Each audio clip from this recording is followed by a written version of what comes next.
Assalamualaikum warahmatullahi wabarakatuh. Waalaikumsalam warahmatullahi wabarakatuh. Pada malam hari ini kita bersama Ketua Umum CV Corruption Board Bang Sigit Imam Basuki.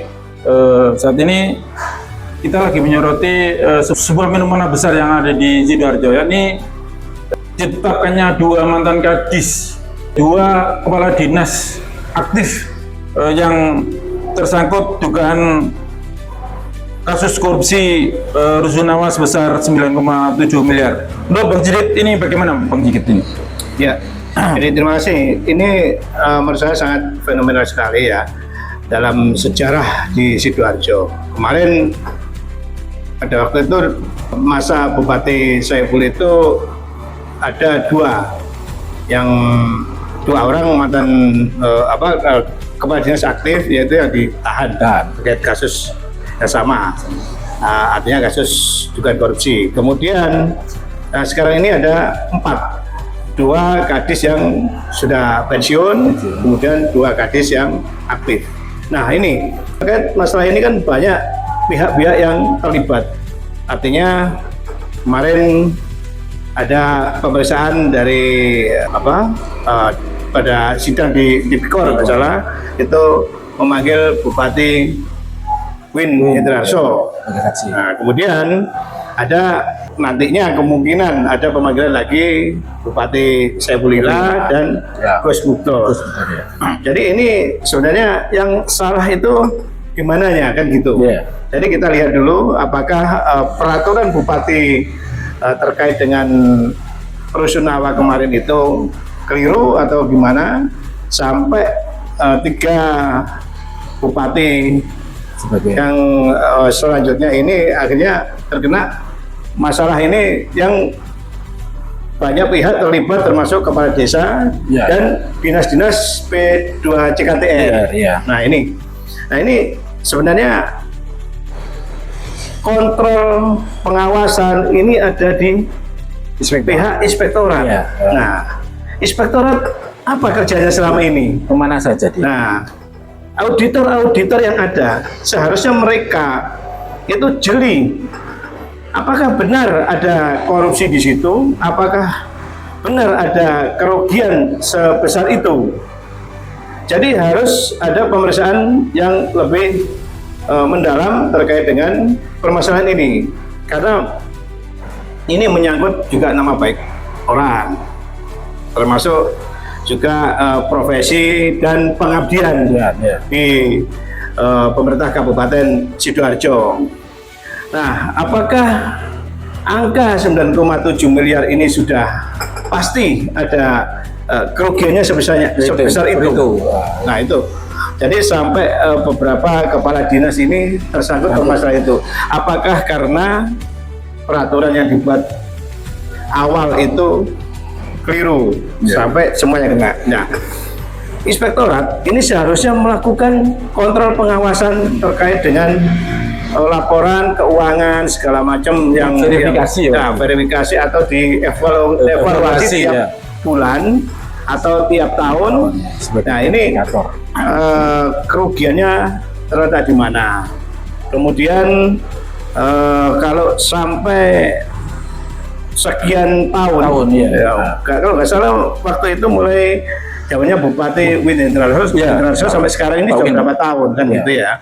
Nah ini harusnya kenapa nggak diputus atau dilaporkan dari awal gitu loh. Baru sekarang di tahun 2025 ya, ini diputuskan tersangka-tersangkanya ini. Ini yang jadi fenomena. Akhirnya ini jadi momok di semua ASN, di semua OPD ya, di semua OPD mereka takut menggunakan anggaran. Tugasnya itu. Betul. Dengan tugasnya mereka ketika menjalankan APBD-nya yang sudah akan diserap. Nah, ini kan juga mereka akan ketakutan dan mereka bisa rame-rame akan memilih pindah ke inspektorat. Nah, kan gitu. Jadi kembali lagi, siapa yang memeriksa inspektorat sekarang?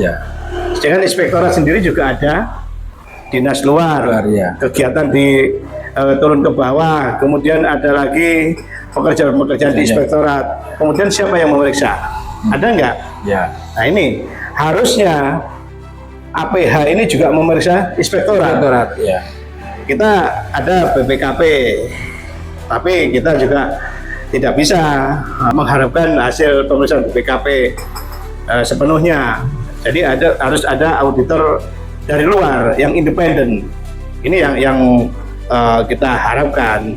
Karena inspektorat saat ini menurut saya itu sangat lemah di pengawasan.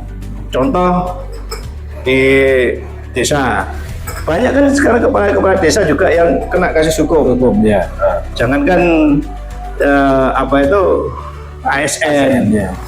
Justru kepala desa ini yang banyak yang kena di Sidoarjo. Itu pun nominalnya enggak seberapa besar, hanya berapa ratus ini sudah ditetapkan gitu. Itu menurut teman bagaimana Pak? Ya, kalau kemarin saya dapat informasi koordinasi dengan inspektorat ketika anggaran itu misalnya ada kerugian negara sekitar 50 ke bawah, kemungkinan ada salah administrasi.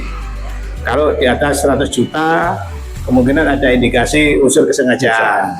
Tapi itu sebaiknya disampaikan kepada yang bersangkutan untuk mengembalikan anggaran tersebut. Jadi jangan sampai nanti ada temuan-temuan seperti itu langsung dilaporkan ke APH. Harusnya APIP itu inspektorat memberikan teguran setelah pemeriksaan.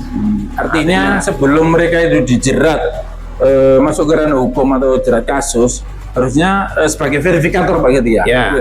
Sebagai verifikator, inspektorat ini lebih jeli dan detail memeriksa laporan kegiatannya mereka. Ya. Gitu, sehingga mereka itu kalau misalnya ada kesalahan dilakukan pembinaan oleh inspektorat. Betul. Jadi semua terkait dengan penggunaan anggaran. Ya. Misalnya anggaran dana desa, kemudian anggaran di dinas. Ya. Itu semua dalam pengawasan inspektorat atau pembinaan dari inspektorat. Kalau saat ini sampai ada banyak kepala desa atau dinas yang terkena kasus hukum, berarti inspektorat selama ini tidak berjalan fungsi sebagai fungsi kontrol pengawasan. Tuh. Ini menurut Bang Sigit ke depan bagaimana Pak? Ya, ke depan inspektorat ini kalau menurut saya harus ada semacam evaluasi atau pergantian rolling gitu. Ya, kalau seperti ini terus, saya yakin banyak ASN lain yang ingin pindah ke inspektorat, dan inspektorat saat ini juga mungkin tidak ada pemeriksaan dari pihak lain.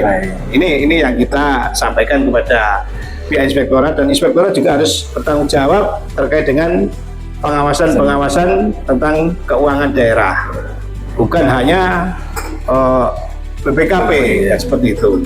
Kaitan dengan dua kadis yang ditetapkan kejaksaan sebagai tersangka, ini informasinya Bupati ini sudah menyiapkan penggantinya. Menurut Bang Sigit bagaimana ya Pak?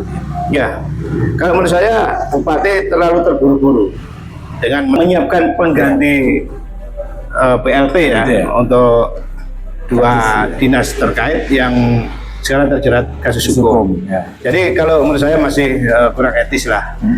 Kenapa tidak menunggu beberapa waktu untuk disiapkan penggantinya? Nah ini, apakah juga kemarin terkait dengan pemeriksaan laporan keuangan itu sudah disampaikan ke Bupati sehingga semua langsung sampaikan ke APH. Ya. Apakah seperti itu? Apakah Bupati sudah membaca terkait dengan laporan tersebut? Ini menyangkut soal etika Bang Sigit ya. Ini ya harusnya kan harus dihormati dulu lah perjalanan proses hukum ini. Jadi kalau saya melihatnya juga sebenarnya kasihan juga dengan pengabdian mereka yang sudah bertahun-tahun. Kemudian ada kasus seperti ini, apakah ini salah pembinaan atau salah peraturan yang dibuat sebelumnya oleh Bupati, sehingga ada kasus hukum yang menjerat ASN tersebut. Cukup sekian bincang malam kita dengan Ketua Umum JCW pada malam hari ini. Dari saya Irwan selaku host JWI TV Channel. Saya ucapkan terima kasih. Wassalamualaikum warahmatullahi wabarakatuh. Waalaikumsalam.